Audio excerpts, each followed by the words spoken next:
And ready. Oh, I'm going to shut my phone off. Oh, sorry. Hello. I'm not ready. I'm not ready. No, I'm always ready. Yeah, you are ready. Hello, everyone. This is Araceli and Colette from ACDC. So my name is Araceli, Transition Financial Specialist and Real Estate Investor. And I'm here with my partner, Colette. Colette, can you introduce yourself? Oh, hi, everybody. Oh, I'm so not ready. Look at my necklace is not, oh my goodness, I'm falling apart here. Good morning, everybody. My name is Colette Rabba. I'm a real estate broker in the GTA. And Araceli and I have created this great video, or this YouTube channel and the Facebook Lives and everything else to give you, the viewer, great information, not just about real estate, but also about finances and how we can help you succeed and get better and have everything that you want and desire in life. And we form ACDC, which is Araceli and Colette. Dynamic change. Yay! So this is something that we do is just to give you some tidbits of information about real estate and finances, and both of them are very interrelated. So that's why we kind of do this for you. So. And how do you manage? Like, this is the thing. There's so many different layers and different ways to look at things, especially if you're going through a transition in your life, like either separation or divorce, or even, you know, if you're just thinking about getting an income property.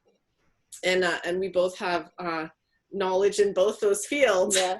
But today, especially now, another transition that people are going through right now, Colette, is that people are losing their jobs and they are looking to generate income in other ways, or maybe get a different job that could be done at home.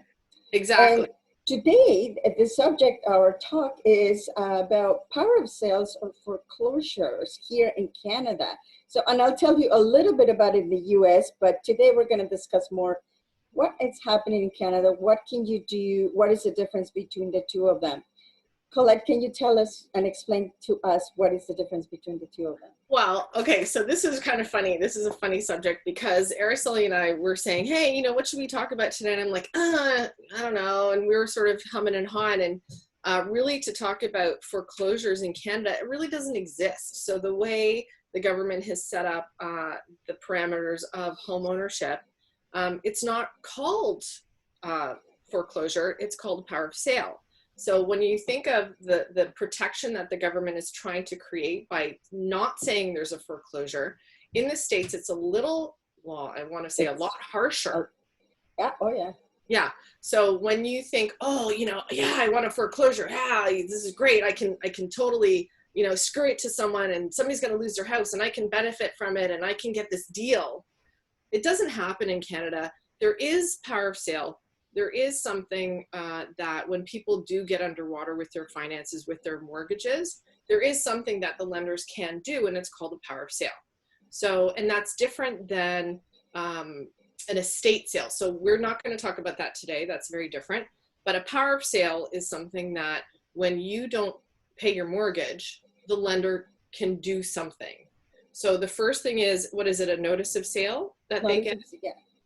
Well, the lender that you're with, after 15 days, you get a nice sweet little letter, right? A nice little friendly. A very nice letter saying, oh, something's happened with your bank account. Maybe we don't have the right account. Can you help us out? So, and then if you don't respond and you don't get back to them, then there is another letter that is coming out, and it's not very nice at all. And that's a statement of claim. Is that correct? I don't know what it's called, to be honest, but the next letter will basically tell you that you have, I believe it's 45 days to pay your entire mortgage. So the balance of the mortgage, not the payments. Not just the one payment, right? Yeah, they're recalling your mortgage. Yeah. And they want you to pay for all of it. Right. And a notice. So the first letter, the notice of, so what is that? Is that like 30 days or something? I believe it's 30 to 45 days. I'm not entirely sure. Okay. Things keep changing. So roughly after you miss one payment, is that what You know, Well, this is the no, thing. the first letter that you get is just 15 days later saying, we couldn't take the money. Can you tell us what's going on? So Okay. they will let you figure out A what little you're bit of, doing. yeah. So Yeah, if they you give. have that auto payment, After then, that, you have about 30 days. If you still don't have the next payment, depends on what you have. Like if you have biweekly or monthly payment, right? you will notice that there's one or two payments missing within the next month. Okay. And now they're going to send you a not so nice letter saying, we're recalling your mortgage. You got to come Right. talk to us. Right. So.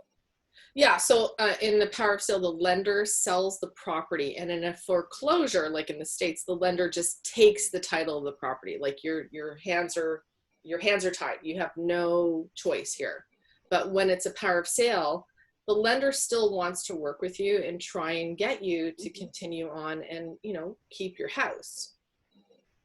So power of sale takes about 6 months, I think, too, to get all the. Yeah, you have to go through certain motions, right? They give you a few options to do that. And also, if for some reason they didn't give you or they didn't serve you the papers correctly, like they made a mistake or the date is incorrect, then you can appeal that and then the time will start again. And then it can be, extended. Right. So it's just kind of in technicality, but right. You don't want to be within that period of time. So of course you want to figure this out as soon as possible. Like you never want this to be, because it's going to affect your credit rating too, and it's just a nightmare. So just to be clear too, a power of sale, the homeowner gets the excess profits if you actually sell it yourself, or if let's say that the bank sells it. If there's any, whatever nut you have to cover. So let's say the house is $500,000, you still owe $200,000, but let's say the house sells for $700,000, you get the extra from the sale. But in a foreclosure, the bank gets everything. They don't. So that's why in Canada, we're very, very lucky that the foreclosure process doesn't happen.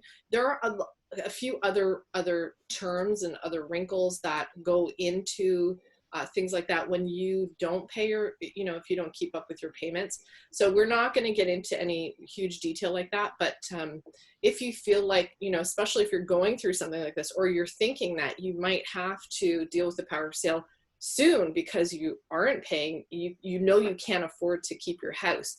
There are a few things that we're going to talk about. I don't know if we're ready yet. What you can do to stop a power of sale. But we want to talk about what you should do before you get into trouble. So before we get into that, Colette, can you tell us what kind of price would they get, what somebody would get on a power of sale? I can't tell you. Like, that's well, the thing. They usually would be fair market value, right? Yeah. So of course, fair market value. So the ultimate message here is you do not want to go down that road. You want to avoid a power of sale at all cost. I know sometimes, let's say, and this is where it gets sort of fuzzy, because if, let's say, you have an uncle that passed away, knock on wood, sorry, any uncles that are out there and listening. If you have an uncle that passes away and they don't have a will, and then there's nothing in writing and nobody kind of knows, and they're like, oh, well, he's my uncle. He's not even, whatever, next of kin. I'm not next of kin. He's got kids and whatever. So when it's a situation like that, when the person who's the homeowner is deceased, then it's an estate issue. And then because things take time to do, especially during COVID, oh my God, it's a nightmare. So the bank ultimately wants their money, and they want to know who's in charge. They want to know who's responsible for these payments. So things like that, maybe it's out of your control. And by the time they realize, okay, well, you're next of kin, you have to deal with this, then it's an estate sale, then there's lawyers involved, and it's a big mess. But if you are, okay, let's just say for me, for example, I'll put myself, on the train tracks here and waiting for this train to come forward to me and run me over. What can I do before the train actually runs me over? There are a few things that you can do before you do that, but it's really, you never want to get there. You never want to be on the train tracks. You want to figure out things to do way before. So if you're even feeling like, oh my gosh, I don't know when the next time I'm gonna, how am I gonna get my payments done? So there are a few things that you can do. Do you want to talk about that? What you can do? So right now, if you are having trouble paying your mortgage payment, you have a deferral that can be done by your bank. You have to request it. It's not automatic. They are not giving it to you if you don't request it, and you have to very much justify why you want to have a deferral. But right? listen carefully. Araceli said deferral. Deferral means you still have to pay it absolutely at some other time. It's not like, oh, I'm just going to forget about it for now, and then the bank. So the way deferral works, do you want to talk about that a little bit?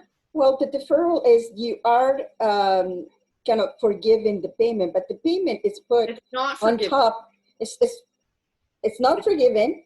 Added. It's added to your mortgage.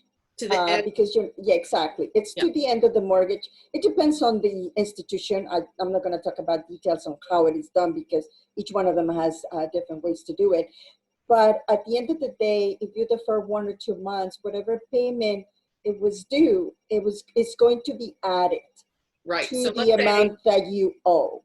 Right. So let's say your mortgage ends, August of 2025.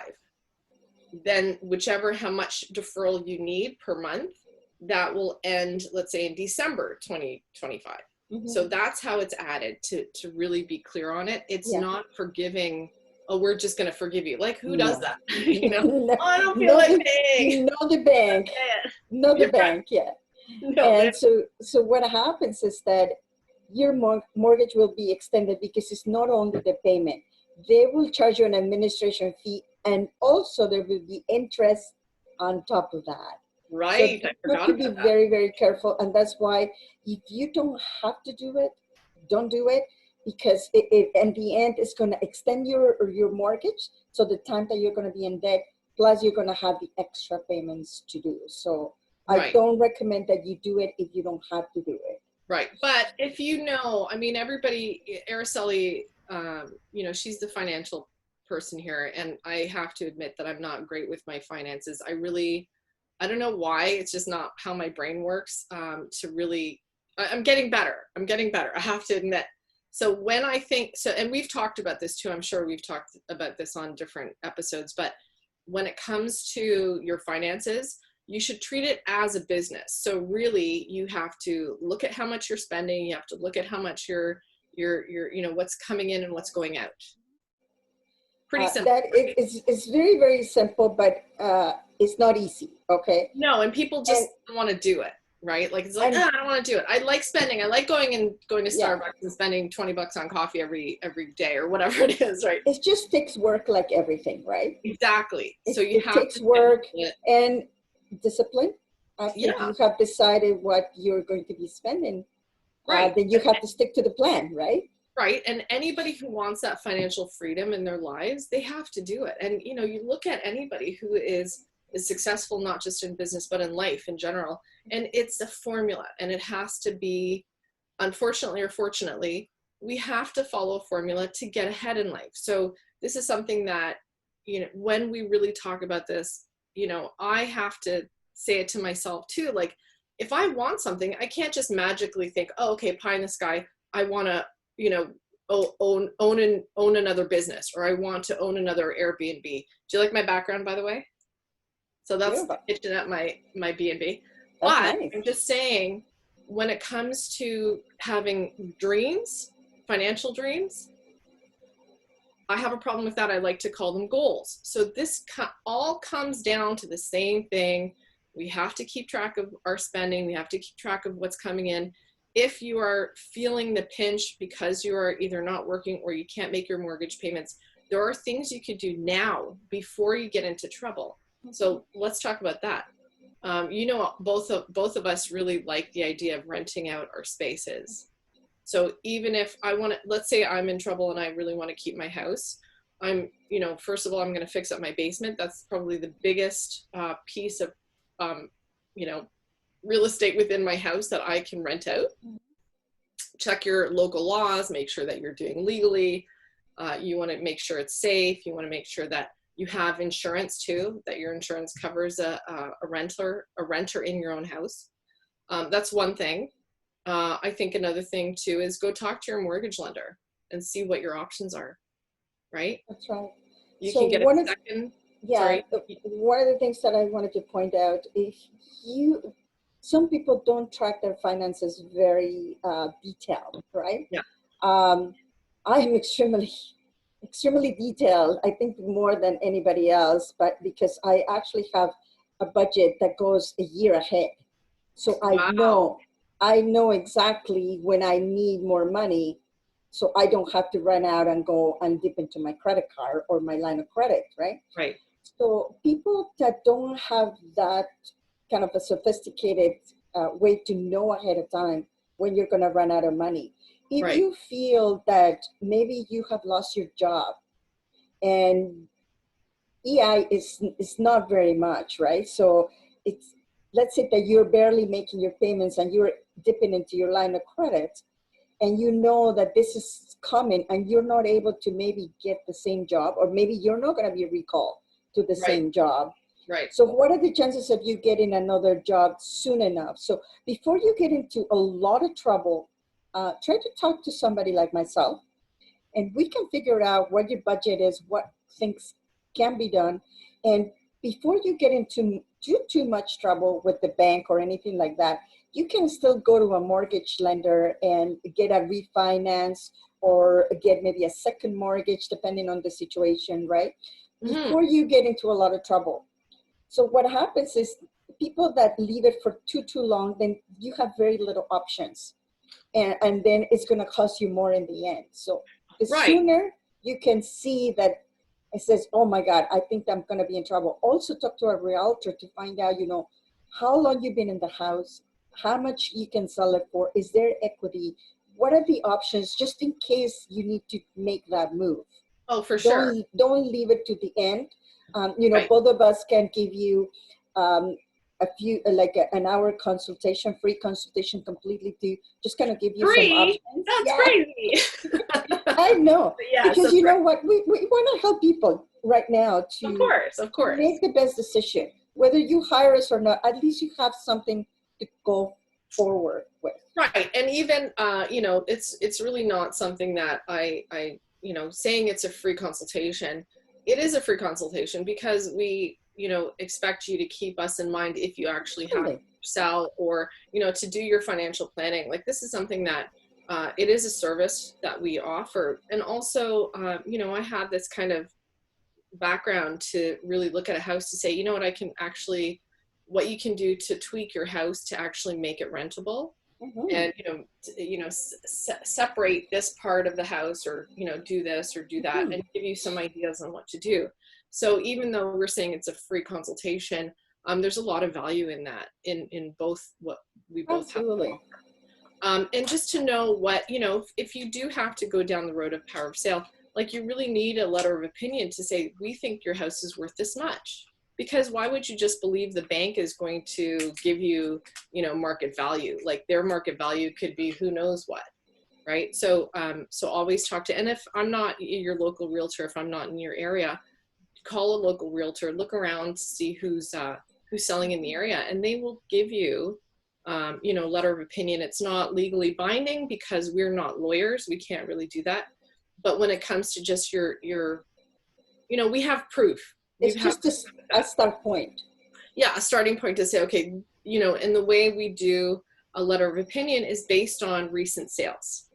So we can show you, okay, this house, similar to your house in the area in the last 6 months, has been sold for this much. So you really have a good idea. And that's really how realtors look at list price and also what to offer on properties too. So there is some science behind it, if you want to call it that way. So it's really something that if you are curious just to know how much your house is worth, absolutely, it's a free call. The other thing too, that to stop, like you really don't want to get to the power of sale. So the way you can, I think Araceli did say it, you can sell your property before it becomes a power of sale. So that way, you're in control. You still have the upper hand. So that's something that you should really consider. If you know, thumbs the brakes, like you really have to put it up for sale, you're so behind on your payments that you have to. So that's something that you really, you know, obviously should talk to me about. But also, yeah, we did talk about if you do want to stop the power of sale to get a second mortgage, what about private lenders? Do we talk? I would say that that would be the last resort, because the Okay. thing is with private lenders, the interest is quite high. Also, there's But it's an option. some investors that might be able to buy the house, but they're not going to buy it at fair market value. If you want to close fast, Right.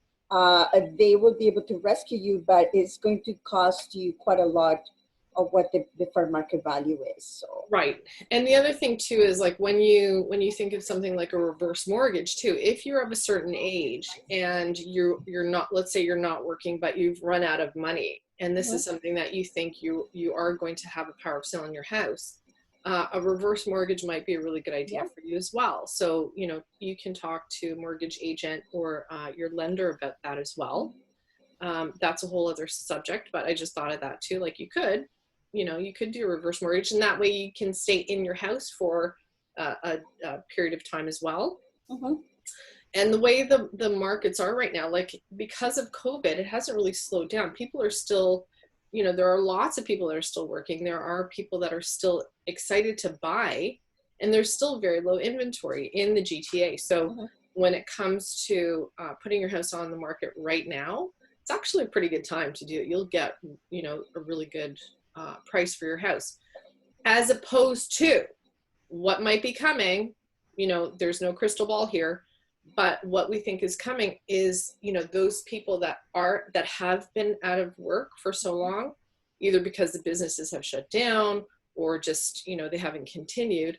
Those are the people that are going to have to start listing their house. And I have, you know, I keep saying this, it's going to be maybe not this year, maybe next year, early spring or summer next year, where we're going to see more things come up on the market. yeah, I think that also the fear of people letting people in their house is also going to go down as the virus is taking, you know, it's leaving Canada.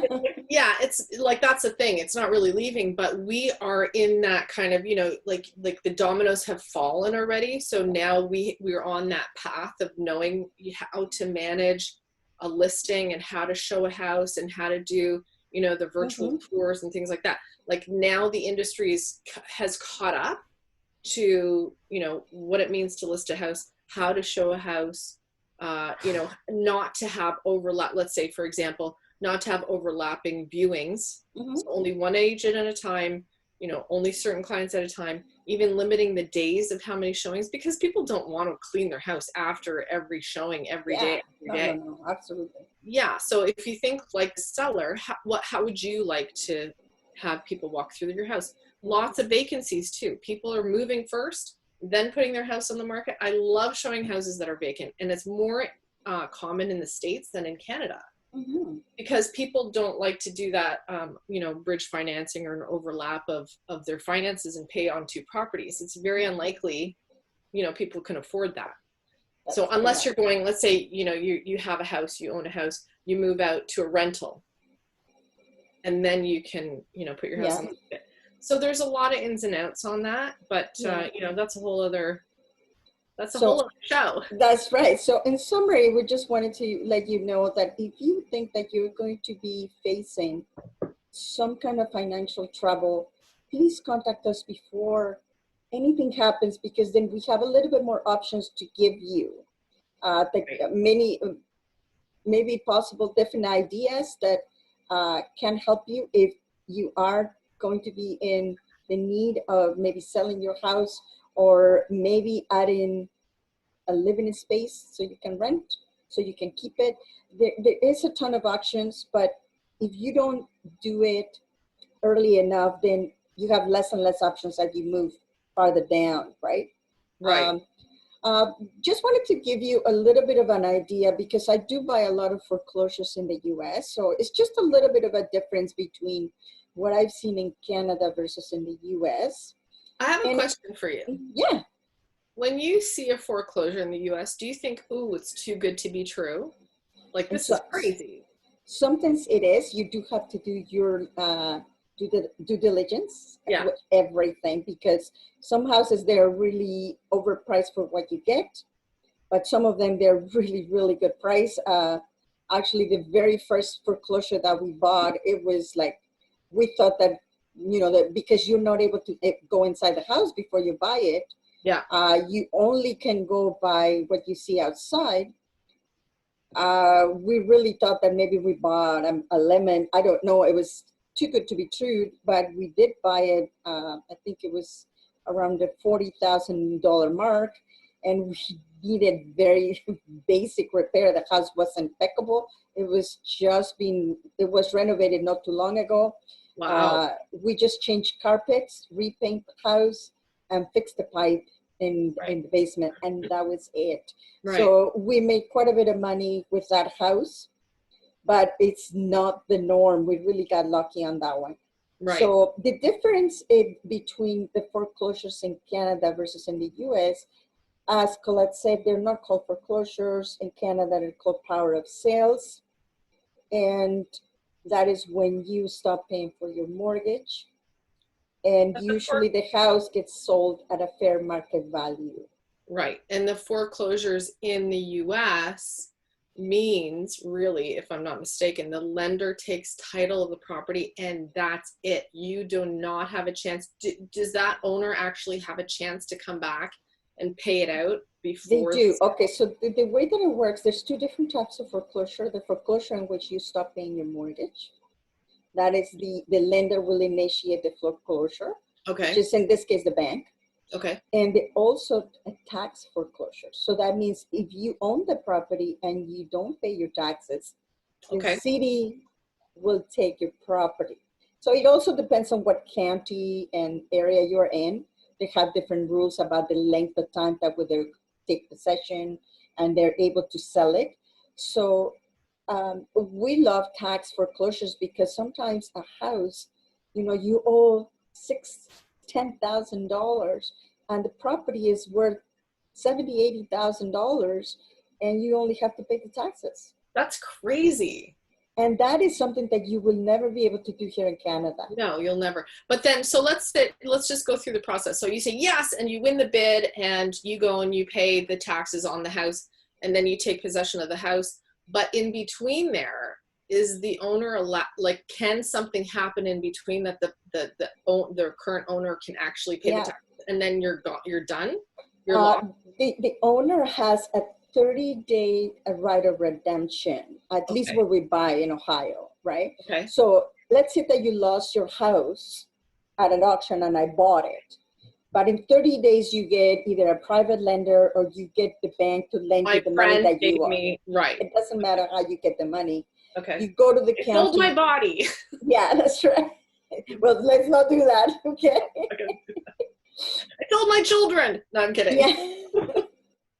And, right, it doesn't matter how you get the money. I get it. That's right. So if you're able to get the money within the next 30 days after somebody wins the bid, then the county will give you back your house, and then we'll just get our money back for what we paid, right? And is there any kind of fee that you have to pay to the city to get into that?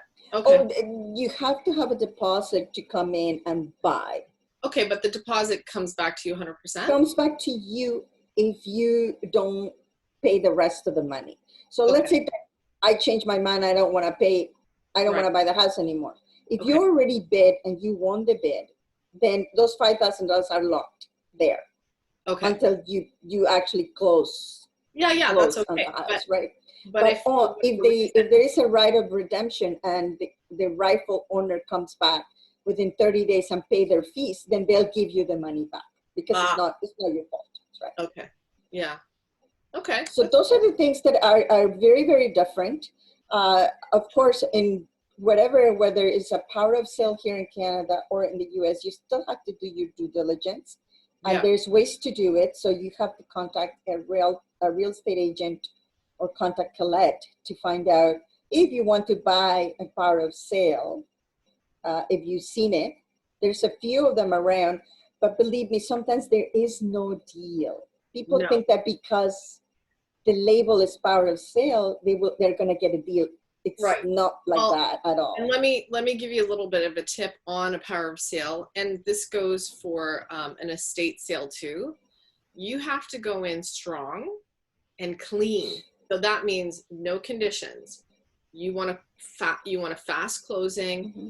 You want like kind of, it's almost like an as is situation. So if you're like, oh, I have to get my financing in place and I have to do this, and no, forget it. You're not going to win, because it's the lawyers or somebody else other than the homeowner making those decisions. It's not emotional. They want a clean offer. They want it done.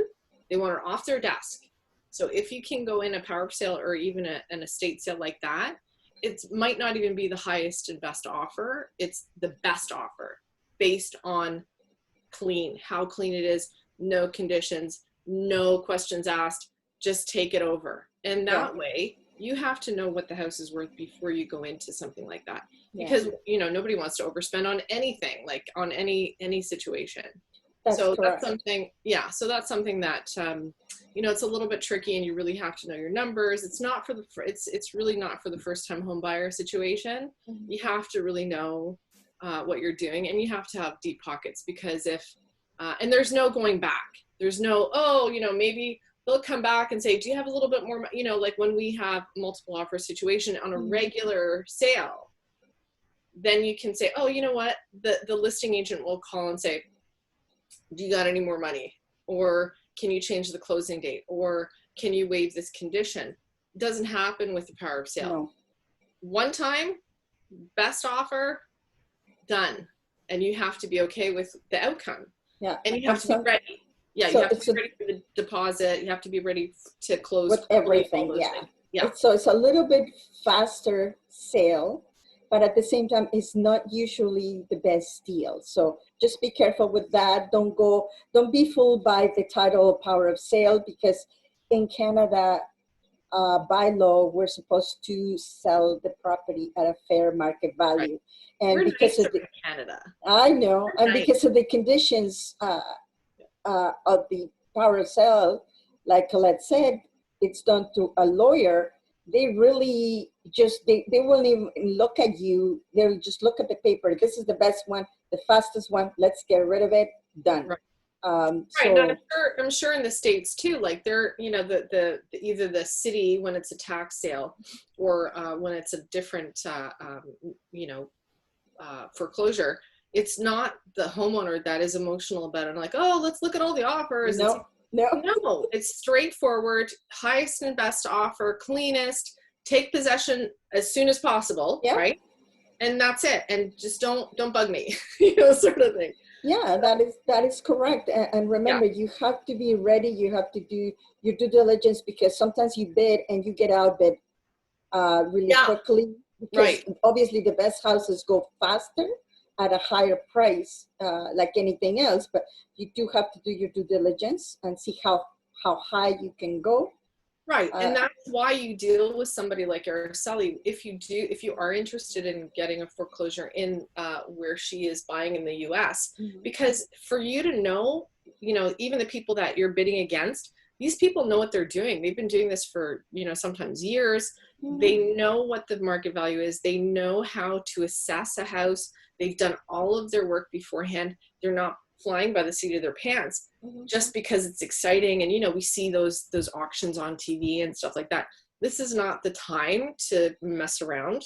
So even if you don't want to hire someone who is a professional or somebody who's done it before, like Araceli, I would suggest go to the market that you're interested in. So let's say somebody wants to buy, you know, I hear it all the time, just because we're so close to the Buffalo border or Niagara Falls, across the border from Niagara Falls.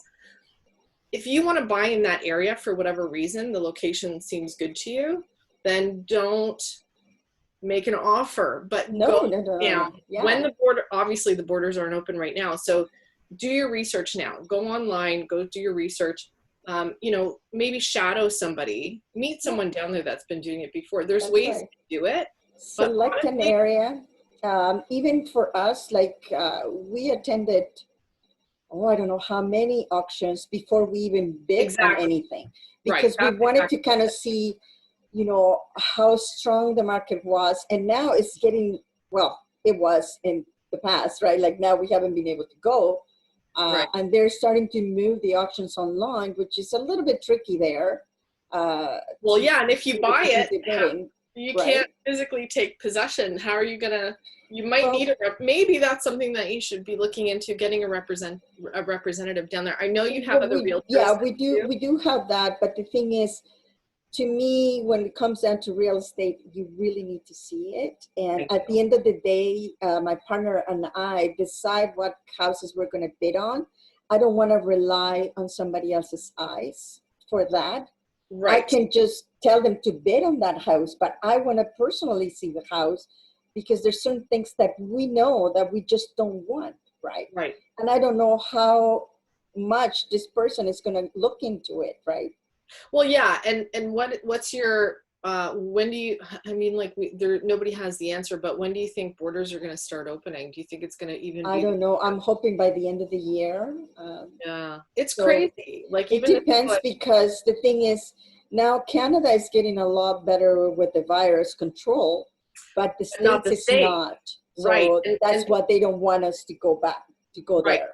Yes, and also, you know, but it's really going to affect the economy, because look at all the snowbirds that go down to Florida every year. Oh, yeah. You know, and that's just like a tiny, tiny portion of how much money Canadians spend going to the U.S.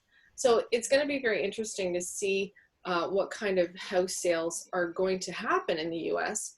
Based on that, based on so many people going through, you know, job loss and things like that. I'm sure it's not just in Canada. This is a global pandemic. Yeah. We're all affected by it in every country. We're going to see real estate shift. I really, you know, I really believe that. It's unfortunate, but something that's not in our control. So either, you know, going back to how do you stop a power of sale, you know, do what you can to save your house. That's always in the back of my mind, always, for even my own personal, you know, the way I grew up was, you know, the way my dad raised us was, you never sell, like you just hold on to everything, you know, sort of thing, and you make it work. Like you find a way to pay it. You find a way until, and it's not like you're never going to sell it. And, you know, the few times that he did sell property, regardless if it was commercial or residential, was because the time was right. And there was something bigger coming. So you take the equity out of that one property and you put it towards something else that will bring you a higher return. So, you know, let me rephrase that. You never make a lateral move. You never sell to go down. You always sell to go up, or, you know what I mean? So, or a better situation. I know it's easy to say that.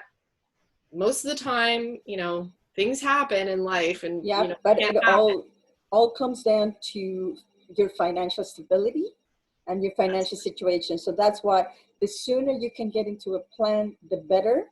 And now this is a perfect time, because we all going through some kind of a transition, whether it's a job, whether it is, you know, a home, anything but else. Even transitioning to like kids and having to homeschool. Oh my goodness. There is a ton of transitions that we go in life, and all of them touches money. So if you have control over your money, then you have options. And that's basically the message that we want to convey to you. So if you do believe, or you have any questions about power sales in Canada, you think that you may be in trouble, please contact one of us and see if there's anything or any solutions.